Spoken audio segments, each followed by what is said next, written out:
CM Dhami पहुंचे Nainital. CM Dhami ने अधिकारियों के साथ की बैठक में कई मुद्दों पर की गई चर्चा। देहरादून में राइजिंग कार्यक्रम का आयोजन। केंद्रीय मंत्री रामदास अठावले हुए शामिल। केंद्रीय मंत्री ने अपने मंत्रालय की कई योजनाओं की दी जानकारी। राष्ट्रपति पद की उम्मीदवार द्रौपदी मुर्मू 11 जुलाई को करेंगी उत्तराखंड का दौरा। द्रौपदी मुर्मू के दौरे को लेकर बीजेपी के प्रदेश मीडिया प्रभारी मनवीर चौहान ने दी जानकारी। रामदास अठावले पहुंचे देहरादून। केंद्रीय समाज कल्याण मंत्री ने महाराष्ट्र में हुए राजनीतिक घटनाक्रम पर मीडिया से की बातचीत। मसूरी में अतिक्रमण को लेकर प्रशासन की कार्रवाई। एसडीएम के नेतृत्व में चलाया गया अभियान। 126 स्थानों से हटाए गए अतिक्रमण। एसडीएम ने हटाए गए अतिक्रमण का किया निरीक्षण।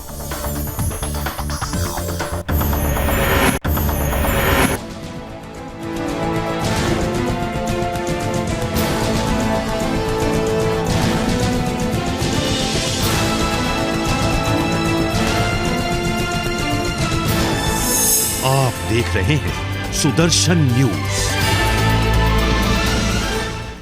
नमस्कार, सुदर्शन न्यूज देख रहे हैं आप और मैं हूं आपके साथ वागीशा। और अपना उत्तराखंड में आप खबरों की शुरुआत कर रहे हैं। उत्तराखंड के सीएम पुष्कर सिंह धामी सरोवर नगरी नैनीताल के जनपद हल्द्वानी पहुंचे, जहां बीजेपी विधायक समेत कार्यकर्ताओं ने सीएम धामी का स्वागत किया। इसी दौरान सीएम धामी ने मंडल भर के अधिकारियों की बैठक ली। प्रदेश के मुख्यमंत्री धामी ने कुमाऊं मंडल के अंतर्गत 5 करोड़ से अधिक लागत की योजनाओं की कार्यों की समीक्षा की। इसी दौरान सीएम धामी ने मंडलीय अधिकारियों को योजनाओं के सफल क्रियान्वयन के लिए सरलीकरण, समाधान की मंत्र पर काम करने के निर्देश दिए, जिससे योजनाओं का अधिकतम लाभ समय से आम जनमानस को मिल सके। पेयजल निगम पिथौरागढ़ से सक्षम अधिकारी द्वारा बैठक में उपस्थिति न होने पर सीएम ने नाराजगी व्यक्त करते हुए मंडल आयुक्त को स्पष्टीकरण लेने के निर्देश दिए। मुख्यमंत्री ने बैठक में कई मुद्दों पर चर्चा कर गहनता से विचार करने के अधिकारियों को निर्देश दिए हैं। बैठक में राजस्व वृद्धि के स्रोत बढ़ाए जाने को लेकर विचार किया गया। साथ ही सीएम धामी ने आपदा के समय अधिकारी व कर्मचारी सतर्क रहकर कार्य करने का आदेश दिया। इतना ही नहीं, सीएम धामी ने कहा कि विकास कार्यों में लेट लतीफी बर्दाश्त नहीं की जाएगी। मुख्यमंत्री ने कहा कि किसी भी प्रकार की आपदा को रोका नहीं जा सकता, लेकिन आपदा के प्रभाव को कम किया जा सकता है। मुख्यमंत्री ने कहा कि अधिकारी मिशन कर्मयोगी बनकर कार्य करें।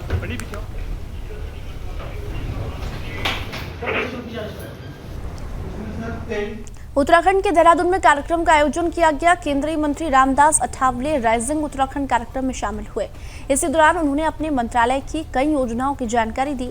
केंद्रीय मंत्री ने कहा कि अनुसूचित जाति, जनजाति, दिव्यांग, ट्रांसजेंडर, वृद्ध, नशा मुक्ति केंद्र, ओबीसी सभी मंत्रालयों को लेकर 1,42,000 का बजट पास हुआ है। साथ ही कहा कि मेरे पास जो भी विभाग है उससे संबंधित जो भी सहायता उत्तराखंड राज्य को चाहिए वो दी जाएगी। उसको लेकर मुख्यमंत्री पुष्कर सिंह धामी को आश्वासन दिया गया। साथ ही उन्होंने कहा कि प्रधानमंत्री मोदी के नेतृत्व में पूरे देश में विकास कार्य तेजी से आगे बढ़ रहा है। इतना ही नहीं, उन्होंने कहा कि केंद्रीय मंत्री नितिन गडकरी की अध्यक्षता में नेशनल हाईवे का निर्माण कार्य काफी तेजी के साथ चल रहा है।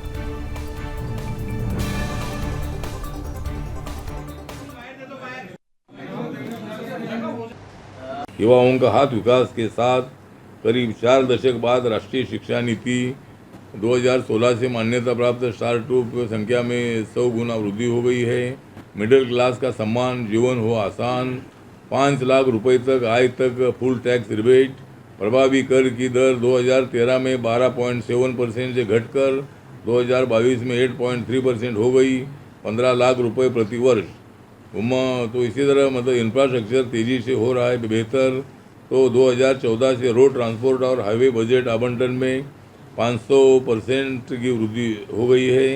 420 स्तरीय वंदे भारत ट्रेनों से सुविधाजनक होगी यात्रा। हाईवे निर्माण की गति 37 किलोमीटर दिन तक पहुंची है। तो इसी तरह मतलब बहुत सारी योजनाएं जो है तो ऐसी योजनाएं सब जगह पर चल रही है। राष्ट्रपति पद की एनडीए उम्मीदवार द्रौपदी मुर्मू 11 जुलाई को उत्तराखंड की राजधानी देहरादून पहुंच रही है, जिसको लेकर बीजेपी की तरफ से तैयारियां की जा रही है।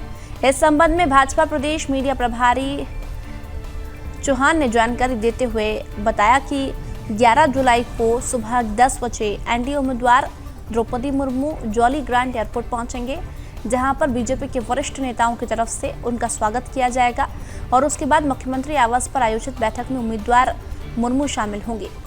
इस बैठक में मुख्यमंत्री पुष्कर सिंह धामी, प्रदेश अध्यक्ष मदन कौशिक समेत बीजेपी के सभी विधायक, सांसद व निर्दलीय और कुछ अन्य पार्टियों के विधानसभा सदस्य मौजूद रहेंगे। इस कार्यक्रम को लेकर बीजेपी की तरफ से तैयारियां की जा रही है।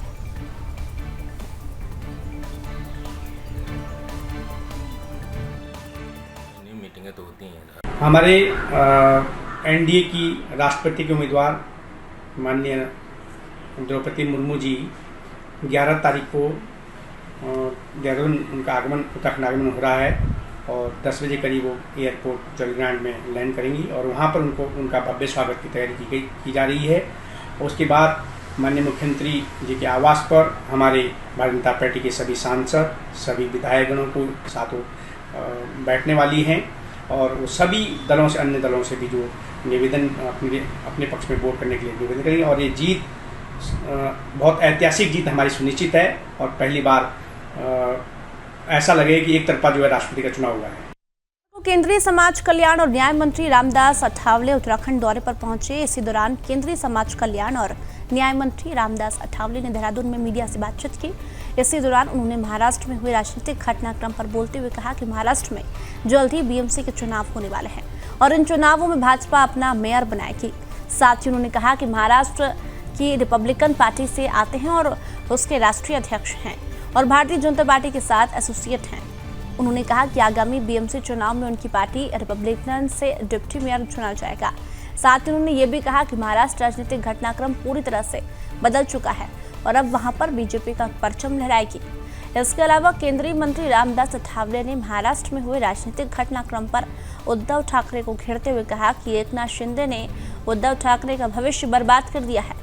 साथ ही उन्होंने कहा कि महाराष्ट्र में हुए पूरे राजनीतिक घटनाक्रम के पीछे भाजपा का हाथ बताया जा रहा है, लेकिन उन्होंने कहा कि भाजपा का हाथ पीछे नहीं है, आगे है। उन्होंने कहा कि महाराष्ट्र में अब भाजपा अपने पूरे दमखम के साथ आगे बढ़ेगी और आगामी चुनाव में जीत हासिल करेगी।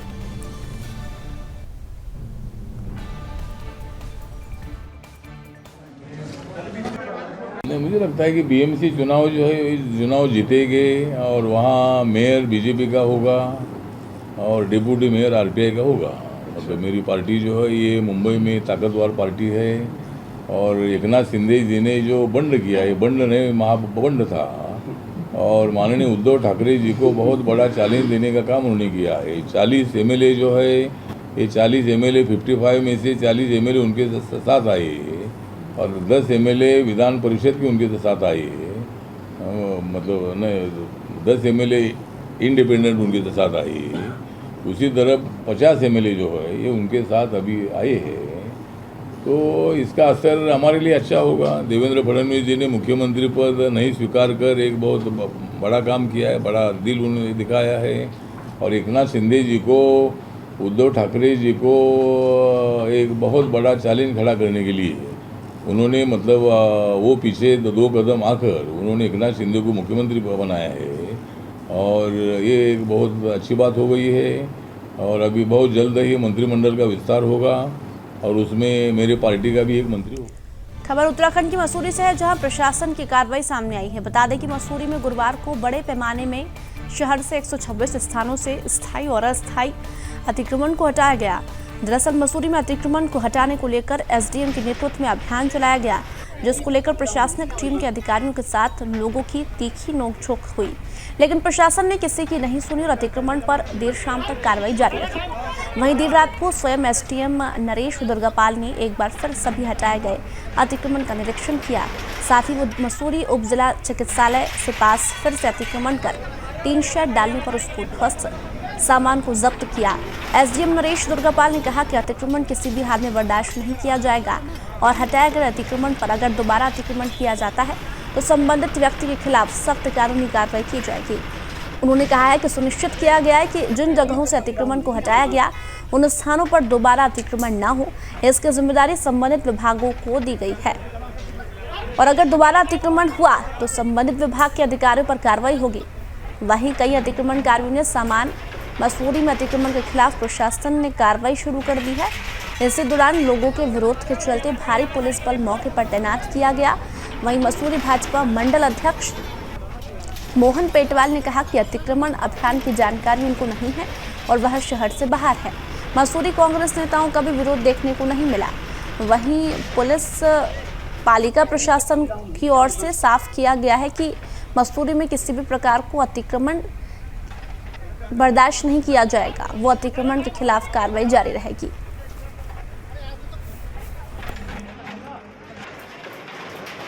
ट्रैफिक वॉल्यूम बहुत ज़्यादा है यहाँ पर। हम पूरे जाम से जूझते रहते हैं पूरे सीजन में, और चूंकि इन सड़कों पर लोगों ने जो काफ़ी फड़ लगा दिए हैं, खोखे बना दिए हैं, दुकानें बना दी हैं, जिससे बची हुई सड़कें भी जो हैं चलने लायक नहीं रह गई हैं। जैसा अभी आप देख रहे हैं, ये रोडवेज बस अड्डा है हमारा। यहाँ पर अवैध रूप से तमाम लोग यहाँ पर बसे हुए हैं, तो यहाँ बसें नहीं मिल पाती हैं। ऐसी बहुत सारी सड़कें थी, वो हमने चिन्हित कराई है नेशनल हाईवे से, PWD से और नगर पालिका से। तो उनका चिन्हीकरण एक हफ्ते पहले कर लिया था, उनको बता भी दिया था स्वयं हटा लें। जो लोग नहीं हटा रहे हैं उनको आज हम बलपूर्वक अपना JCB लगा रहे हैं और पूरा साफ रोड हमारा। सर कितनी जगह आपने चिन्हीकरण किया था सर? टोटल कितनी जगह ऐसी? 126 के आसपास मेरे पास चिन्हीकरण की सूची थी जिनको हटाया जाना है। तो वो हम देर रात तक आज अभियान पूरा करेंगे। उसके बाद ये सुनिश्चित भी करेंगे विभाग से कि जिन जगहों पर हमने सफाई की है वो प्रॉपर विभाग के कंट्रोल में रहें, कोई अनावश्यक विवाद नहीं। शहर से सटे ग्रामीण इलाकों में बरसात में जल भराव की समस्या से निजात दिलाने के लिए राज्य की धामी सरकार ने बड़ी पहल की है। साथ ही सरकार ने ड्रेनेज मास्टर प्लान योजना कई नगरीय इलाकों में लागू करने की घोषणा की, जिसमें ऋषिकेश क्षेत्र को भी शामिल किया गया। योजना के तहत नगर से सटे ग्रामीण इलाकों के 37 वर्ग किलोमीटर में करीब 511 करोड़ रुपए से आला दर्जे का ड्रेनेज सिस्टम विकसित किया जा रहा है। प्रोजेक्ट का क्रियान्वयन का जिम्मा सिंचाई विभाग को सौंपा गया है। इसी कड़ी में ड्रेनेज मास्टर प्लान योजना के तहत ऋषिकेश में सिंचाई विभाग के अधिकारियों ने नगर निगम के स्वर्ण जयंती सभागार में बैठक कर जनप्रतिनिधियों से आवश्यक सुझाव लिए। अधिकारियों ने प्रोजेक्ट के तहत तैयार कार्य योजना में से मेयर, पार्षदों और चिन्हित ग्रामीण इलाकों के जनप्रतिनिधियों को अवगत कराया। शुरुआती बैठक में योजना पर पार्षदों ने कई सवाल खड़े करते हुए वार्ड दर वार्ड निरीक्षण कर जल भराव की समस्या के समाधान का सुझाव दिया, जबकि ग्रामीण इलाकों के जनप्रतिनिधियों ने योजना को बेहतर बताते हुए अधिकारियों को तत्काल जमीन स्तर पर काम करने के आदेश दिए।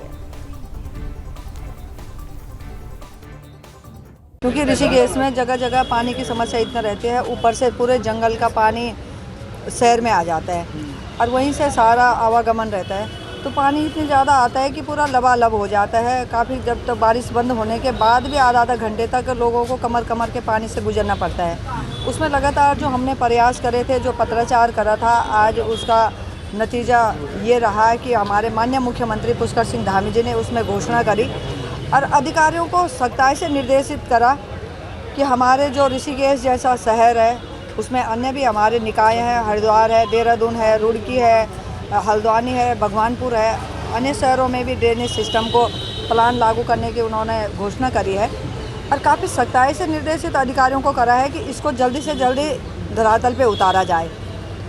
मैंने अधिकारियों से एक को करा था कि कहीं पे भी वार्ड मेंबरों को भी वो साथ में लें, जल संस्थान सीवर को, पेयजल निगम को, PWD को, NH को, ताकि कहीं पे आपसी सामंजस्य की कोई कमी ना रहे, बाद में वो दिक्कतों का सामना न करना पड़ा। उसी के निमित्त आज एक बैठक नगर निगम सभागार में बुलाई गई थी।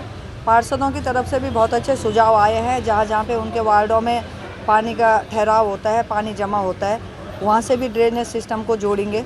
अभी जो आप जैसा देख रहे हैं कि जनपद देहरादून के ऋषिकेश शहर का जो क्षेत्र है, इसके ड्रेनेज प्लान के लिए हमने ये 37 स्क्वायर किलोमीटर यहाँ का एरिया है जिसमें ड्रेनेज का हुआ है। अभी इसका प्रेजेंटेशन हुआ है।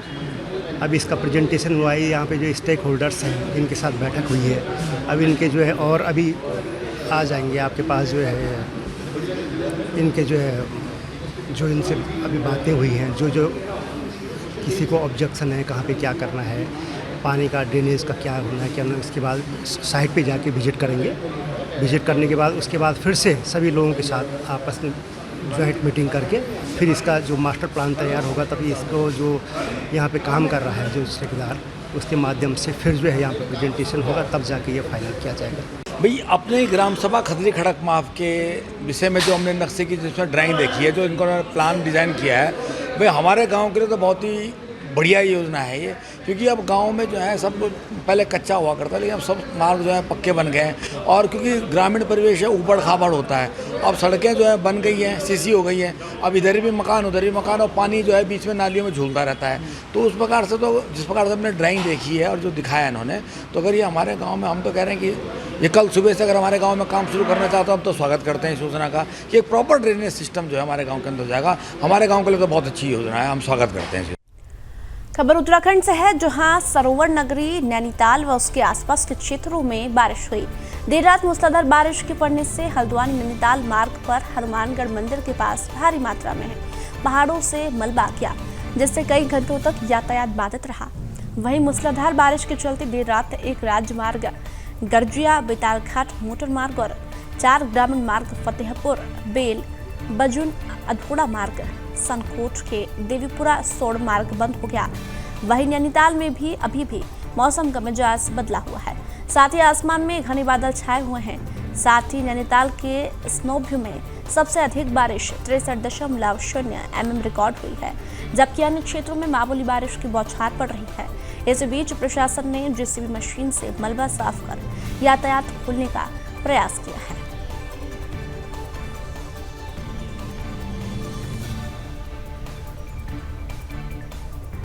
खबर उत्तराखंड के पौड़ी गढ़वाल से है, जहां उस समय हड़कंप मच गया जब जिले में आकाशीय बिजली गिरने से विकासखंड पौड़ी के धनाऊ मल्ला में एक मकान की दीवार क्षतिग्रस्त हो गई। मकान के अंदर मकान मालिक और उसकी पत्नी, साथ ही उनका बेटा भी सो रहा था। दीवार ढहने के चलते महिला गंभीर रूप से घायल हो गई, जिसको आनंद फानन में ग्राम प्रधान कमल रावत व अन्य ग्रामीणों ने मिलकर जिला चिकित्सालय पौड़ी में भर्ती करवाया। यहाँ महिला का उपचार चल रहा है। वहीं महिला के पति व बेटा दोनों सुरक्षित हैं, लेकिन महिला की स्थिति गंभीर बनी हुई है। डॉक्टरों का कहना है कि घायल महिला के इलाज के लिए न्यूरोसर्जन की आवश्यकता है, जो कि पौड़ी अस्पताल में मौजूद नहीं है, लिहाजा महिला को हायर सेंटर रेफर करना पड़ेगा।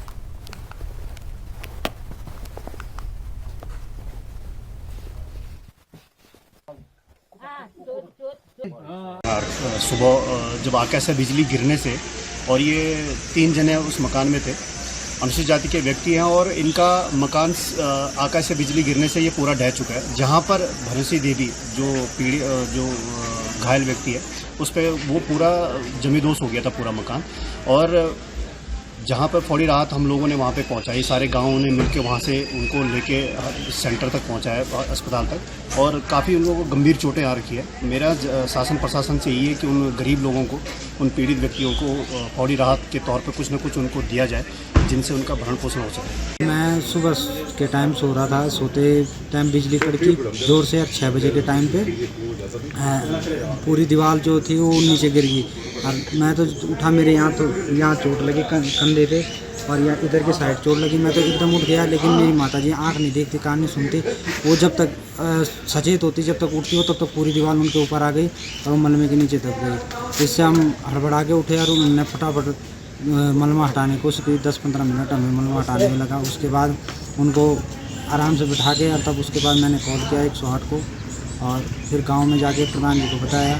प्रधान जी भी आ गए उचित समय पर, और गाँव वाले भी आए, उन्होंने सही समय पर उनको एम्बुलेंस भी आई, एम्बुलेंस में बिठाया और तब हम उनको पौड़ी ले आए। जिनके ऊपर बिजली गिरने की वजह से एक दीवार ढह के गिर गई थी, और उनके सर में काफ़ी चोटें हैं।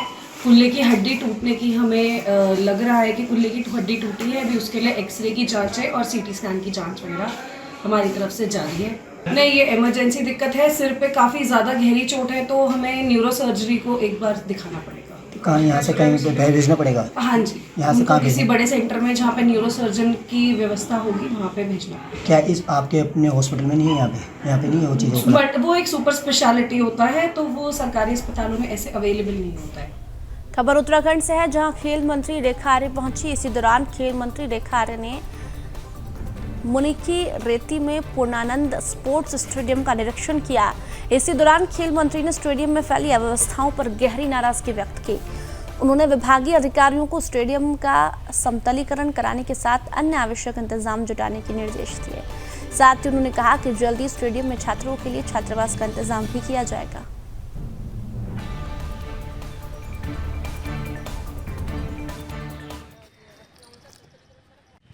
इसको लेकर लगातार कई जनप्रतिनिधि मुझसे कहते रहे कि मैडम पहाड़ों के बीच में वो स्टेडियम है, उसको निरीक्षण ज़रूर करिए। तो आज उसी पर्पज़ से इस स्टेडियम को निरीक्षण भी किया गया और निरीक्षण करने के दौरान में ये महसूस हुआ कि वाकई स्टेडियम को और ठीक करने की आवश्यकता है। हमारे बच्चे यहाँ पर दिनचर्या के लगभग 4:30 बजे से लेकर 7:30 बजे तक यहाँ पर विभिन्न प्रकार के खेल हुआ करते हैं। मैदान में ये महसूस होता है कि कहीं न कहीं समतलीकरण की आवश्यकता है। कहीं कहीं पर जो है लगातार खेल मैदान का उपयोग कभी बहुउद्देशीय शिविर के नाम पर, कभी मेले के नाम पर या कभी अन्य प्रयोजनों के नाम पर इसका उपयोग होता रहा, जिसके कारण से जो समतलीकरण विभाग 1-2 बार करा चुका है वो फिर से जो है खराब हो जाता है। और जो कोई भी यहाँ पर अन्य कार्यक्रम जिन विभागों के द्वारा लगाए जाते हैं उनके द्वारा इसको मेंटेनेंस के संदर्भित कोई चार्ज विभाग के द्वारा नहीं लगाया जाता है, जिसके कारण से इसकी मेंटेनेंस जो है वह नहीं हो पाई है। इस पर मैं ज़रूर विचार करूंगी कि यदि संबंधित कोई भी चाहे वो प्रशासनिक स्तर पर हो, मेले के स्तर पर हो या अन्य स्तर पर हो, तो कहीं ना कहीं इसकी मेंटेनेंस की जिम्मेदारी संबंधितों को दिया जाना जो है कहीं ना कहीं उचित। खबर उत्तराखंड के रामनगर से है, जहां रामनगर में बड़ा हादसा हो गया। बता दें कि पंजाब के पटियाला निवासी पर्यटकों की कार रामनगर के ढेला नदी के तेज बहाव में बहने से 9 लोगों की मौत हो गई। बता दें कि कार में सवार 10 पर्यटक ढेला रामनगर स्थित रिसोर्ट में प्रवास कर लौट रहे थे। इसी दौरान बड़ा हादसा हो गया। इस हादसे में कार में सवार 10 लोगों में से 9 की मौत हो गई, जबकि एक व्यक्ति गंभीर रूप से घायल है, जिसका उपचार रामनगर के सरकारी अस्पताल में चल रहा है। स्थानीय लोगों ने मामले की सूचना पुलिस को दी। वहीं मौके पर पहुंची पुलिस ने मामले को दर्ज कर मृतकों की शिनाख्त में जुटी हुई है। बताया जा रहा है कि हादसा सुबह 5:45 के आसपास हुआ। वहीं कार में सवार 4 पर्यटकों के शव पुलिस द्वारा बरामद कर लिए गए हैं। कोतवाल अरुण कुमार सैनी ने बताया कि कार में अभी 5 लोगों के शव हैं, जिन्हें निकालने का प्रयास चल रहा है। कार को नदी से निकालने के लिए क्रेन को मौके पर बुलाया गया। मृतकों में 3 युवक और 6 महिलाएं शामिल हैं। घायल युवती का अस्पताल में उपचार चल रहा है। अभी वह सदमे में है। मृतकों की शिनाख्त के प्रयास किए जा रहे हैं। वहीं इस हादसे पर उत्तराखंड के सीएम पुष्कर सिंह धामी ने गहरा दुख जताया। साथ ही सीएम धामी ने कहा कि मैं ईश्वर से दिवंगत आत्माओं को अपने श्री चरणों में स्थान देने की प्रार्थना करता हूँ। मेरी संवेदनाएं शोकाकुल परिजनों के साथ हैं।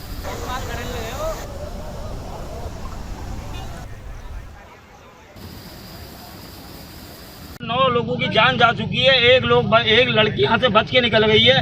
यहाँ पर एसडीएम की गाड़ी दिख रही है, लेकिन एसडीएम मौजूद नहीं है। और यहाँ पर पुलिस के कार्यकर्ता दिख रहे हैं। सुबह से 5:30 बजे से न कोई हाइड्रा आई है, न कोई जेसीबी आई है। और हम गांव वाले यहाँ निकाल के 3 ट्रैक्टर यहाँ पर लेके आए। हमसे गाड़ी नहीं निकल रही है फिर भी। और क्या शासन ने सुविधा कर रखी है? कुछ भी नहीं, सारा बकवासबाजी कर रहे हैं ये लोग। 5 बजे से कंटिन्यू हम फोन कर रहे हैं। 112 में जब यहाँ के पुलिस वालों को फोन किया तो उन्होंने फोन नहीं उठाया। उसके बाद 112 पे मैंने कॉल किया, 108 पे कॉल किया, 112 आई, 2 व्यक्ति उसमें आए। उसके बाद हम 4 लोग थे, 4 लोग कंटिन्यू इसमें नदी में अपनी जान जोखिम में डाल के हम नदी में कूदे हुए थे। अब जितना हमसे हो सका हमने किया। लास्ट में दरवाजा तोड़ा तो 4 लाशें हमने निकाली।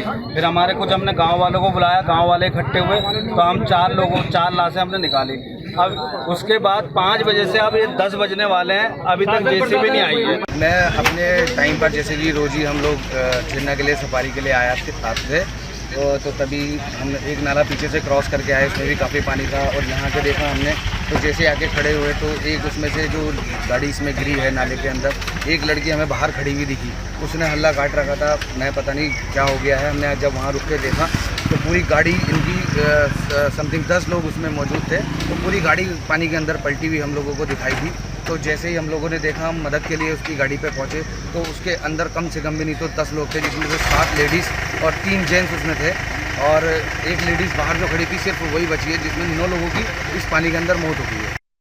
प्रदेश में स्टार्टअप को बढ़ावा देने के लिए सरकार नीति में संशोधन कर रही है। अब उद्योग विभाग के साथ उच्च शिक्षा, तकनीकी शिक्षा, चिकित्सा शिक्षा, कृषि उद्यान, कौशल विकास समिति समेत अन्य विभाग भी अपने अपने क्षेत्र में नवाचार आइडिया का चयन करेंगे।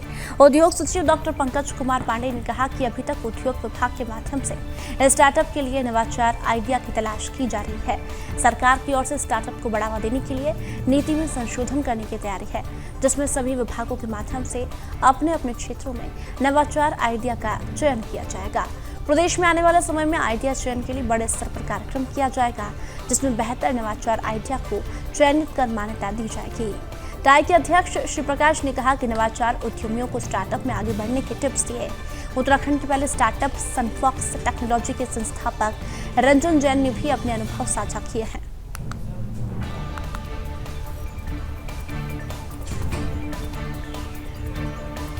खबर उत्तराखंड से है, जहां बारिश को लेकर मौसम विभाग ने अनुमान जताया है। बता दें कि देहरादून, नैनीताल, पौड़ी, टिहरी, बागेश्वर, पिथौरागढ़, चंपावत, उधमसिंह नगर में शुक्रवार को भारी बारिश के आसार हैं। इसको देखते हुए येलो अलर्ट जारी किया गया। मौसम विभाग के मुताबिक इन जिलों में ज्यादातर इलाकों में तेज गर्जना के साथ भारी बारिश हो सकती है। वहीं मौसम वैज्ञानिकों का कहना है कि फिलहाल मानसून पूरी तरह सक्रिय नहीं हुआ है, जिससे उत्तराखंड समेत तमाम हिमालयी में राज्यों में भी झमाझम बारिश का दौर शुरू नहीं हुआ। 13 जुलाई से हिमालयी राज्यों में मौसम के पूरी तरह सक्रिय होने की संभावना है।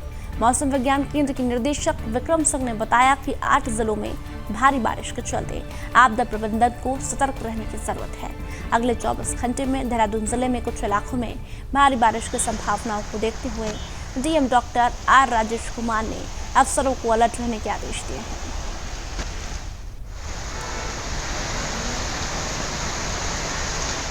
ऋषिकेश में रंबा नदी के उद्गम स्थल को वन महकमा विकसित करने की कवायद में लगा हुआ है, जिसको लेकर महापौर ने शासन से भी बजट की मांग की। दरअसल संजय झील को पर्यटन स्थल के रूप में विकसित करने के लिए महापौर अनीता ममगाई अपने चुनाव जीतने के बाद से प्रयासरत है। बता दें, इस प्रोजेक्ट का बिंदु मेयर के चुनावी घोषणा पत्र में भी शामिल है। वहीं महापौर ने संजय झील को पर्यटन स्थल के रूप में विकसित करने के लिए आ रही बजट की कमी को पूरा करने के लिए वन मंत्री सुबोध उनियाल से भी गुजारिश की। महापौर ने कहा कि उनको सूबे के वन मंत्री सुबोध उनियाल की कार्यप्रणाली पर पूरा भरोसा है। अनीता ममगाई ने कहा कि वन मंत्री जल्द ही बजट की कमी को दूर कर ऋषिकेश को पर्यटन स्थल के रूप में अच्छी सौगात देंगे। वन विभाग से मिली जानकारी के अनुसार लगभग 80 लाख के बजट से उस स्थल का शुरुआती कार्य पूरा हो चुका है। साथ ही बचे हुए कार्य के लिए भी लगभग 12 करोड़ के बजट की और आवश्यकता पड़ रही है। वहीं वन मंत्री सुबोध उनियाल ने बताया कि प्रदेश में किसी भी तरह से पर्यटन को विकसित करने के बीच बजट की कमी को आड़े नहीं आने दिया जाएगा।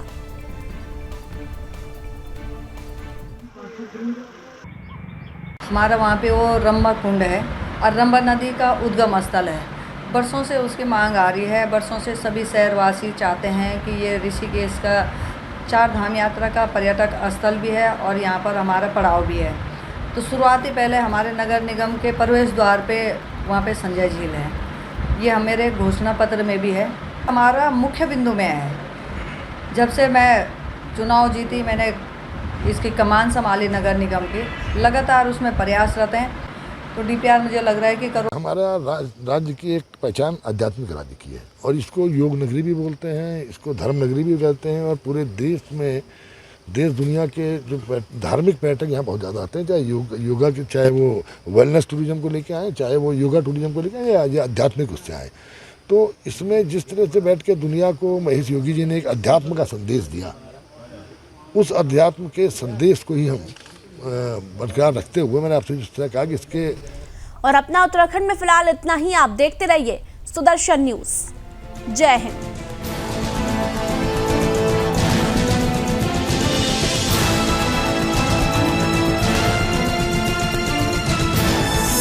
आप देख रहे हैं सुदर्शन न्यूज।